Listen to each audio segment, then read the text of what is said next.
Hi, it's Fiestaro. Hello, Virgo placements. End of the month reading. So, tayo ay hahabol. No? Mayroon na lang kakaunting natitirang araw.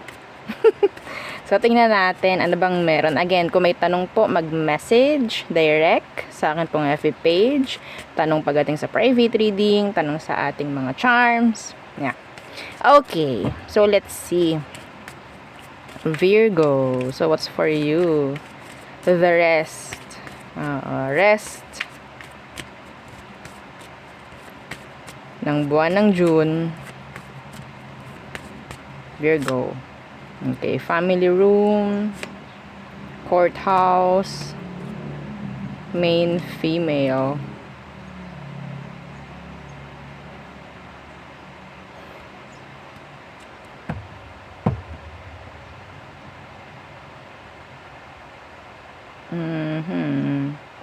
Meron na naman ako dito nakikitang hot seat. Hot seat. Tatanungin, mga ganyang bagay. Anyway, so family room, anong meron? The Seven of Pentacles. Nakita ko iba dito, pwede pong magkaroon ng vacation, like kasama ang family. Yeah. Queen of Swords. Okay, so I'm hearing some of you will get, sabihin nating housing loans, no? Alam niyo ba yung ganon? House loan, mga ganyan. Pwede pong sabihin nating ma-accept or mag-grant. Okay?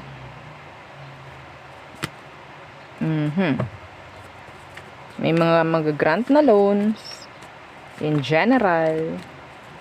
May mga makakapagpagawa ng bahay. Yan. So, ano tong courthouse? What's with that courthouse? Ace of Pentacles. Money. Pwedeng may mga sabihin nating regarding kaperahan. Kung meron kayong mga pinaprocess po, lalo na kung may mga legal na mga issue or what, pwedeng mabayaran ka, pwedeng meron kang makukuhang pera, basta may pirma po dito. Okay?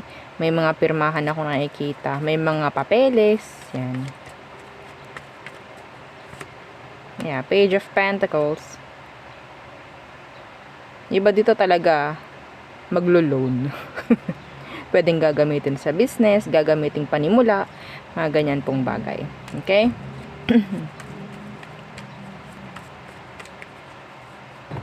Some of you meron na pong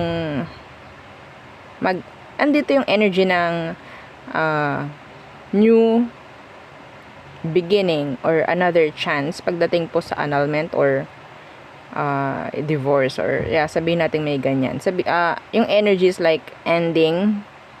It's like transition, changes, mga ganyang bagay.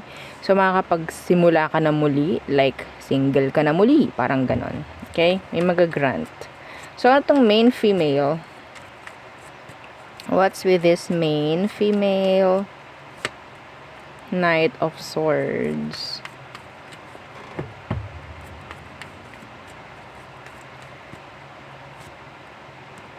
Queen of Cups in the reverse. Ikaw na naman ang sasagip, no? Sa mga nangangailangan. Sa mga may kailangan sa'yo, may chance na sabihin natin tutulong ka, magpo-provide ka, sasantabi mo naman ang sarili mo dito, mga ganyang bagay, no? Yung iba naman dito, makakakuha ng bagong connection, pero hindi mo i-allow yung sarili mo na open doon sa tao. Okay, bago po mag-end po, ng June. Bago mag-end ng June. So, meron po tayo ditong 21, 23, and 2. Okay. So, let's see, pagdating sa love, anong meron for Virgo placements. So, napaka-ikli lang na reading. Checking lang, ano pa ba yung pwedeng maganap. Ano po? Okay, so, in love, anong meron Para sa mga Virgo placements, what to expect?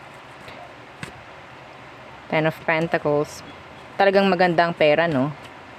Oo, may mga papasok pang pera, mga Virgo. Meron pang maibubuga pagdating sa kaperahan. Di po ba? So, in love, Ten of Pentacles. Okay, the Hierophant Universe. Somebody will commit. Okay, may magko-commit dito. Even though the person is not ready, pero yes, andun yung energy na makakuha ka ng commitments from those people. Okay, from them, kung sino man. Meron ditong step up, merong hihingi ng tawad, merong gagawa ng tama pagdating po sa mga sitwasyon ninyo. Okay, yeah, I think yung iba sa inyo may mga pwedeng bumalik. Okay, may mga nangyaring third party na involve. Yan. Claim nyo to. Yes, kahit sabihin yung talaga po ba, claim nyo kung gusto nyo ito yung mangyari. Maging open kayo sa ganyan na energy. Okay? So, what else? Ten of Cups in reversed. The King of Wands. I am hearing killjoy. Merong tao dito, I don't know, yeah. May energy na pwedeng asawa mo to. Okay? Pero, yun nga, hindi siya makikisama sa kung anong meron sa sitwasyon. Andun yung energy ng pagiging killjoy niya. Like, ayoko niyan, ganito gawin natin. Ay, ayoko dyan, dito tayo. Mga ganong bagay. So, I'm hearing arguments, if ever. Yeah. Some of you na nasa same gender, hindi ka pa rin talaga maipapakilala eh.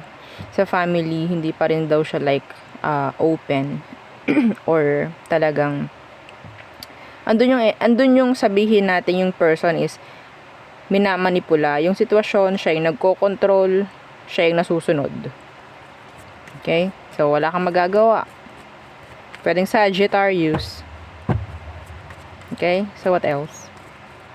For Virgos. Six of Wands in reverse. Ooh, jealousy. The Magician. Merong magsasabi na siya ay nagseselos. Okay? Nagseselos. Magiging open to. Merong magre-reach out. Pwedeng no contact kayo. Magsasabi ng kung ano mang hinanaing. Jealousy, whatsoever. Mga ganyang bagay. Bitterness. Okay? Hindi niya kaya eh. Yeah, hindi niya kaya. So, yeah. Tingnan natin. The person on your mind. Okay, the person on your mind. So, sino ito? The person on your mind. The Eight of Swords in the reversed. Okay. Uy, this is dalawa. Seven of Wands, Two of Wands. Meron ditong nag-unblock, tapos binlock uli. Yon. So, nagbigay siya ng confusion sa'yo. Yon, ha. Nakita mo, in-unblock ka, and then binlock ka ulit. So, medyo naguguluhan ka. No, nawiwindang ka sa mga ginagawa ng tao pagdating sa'yo. So, siya yun, ha. So, tingnan natin ano bang meron. Para saan yung mga ginagawa niyang ganyan na nagbibigay ng confusion sa'yo. Basta in general, nako-confuse ka sa mga pinapakita, sa mga sinasabi, maybe, sa mga action. Okay, let's see. Ano bang gusto nitong mangyari? The Knight of Wands in reverse. The Ten of Swords. So, I think the person is just playing the field, mga ganyang bagay. Ten of Swords, wala po ako nakikita ritong energy ng pagbabago. Kung sakali man nag-expect kayo ng pagbabago from the person, I think meron lang silang mga iniisip. The Nine of Swords. Meron lang silang mga gustong mabigyang linaw sa part nila. No? So, kung ano man ang magiging reaction mo, yun yung magiging sagot pagdating po sa mga iniisip nila sa'yo. Okay? So, yeah, the Ace of Pentacles in reverse, wala po akong energy na nakikita na gusto nila makipagbalikan, makipag-ayos, or what. Okay? Meron lang silang gustong malaman, ma-clarify, whatsoever, pagdating sa'yo. Okay? Matitrigger ka ba sa gagawin kong yon? Parang ganyan. So, tingnan ko nga kung ano magiging reaction ni Virgo. So, mas maganda wala kang ipakita. para lalo siyang mag-isip. Okay, so there, yun ang aking reading for you. Virgo placements. Again, please don't forget to like, share, and subscribe. And yeah, yung isa nating YouTube channel na nasa description box below. Again, thank you. Goodbye.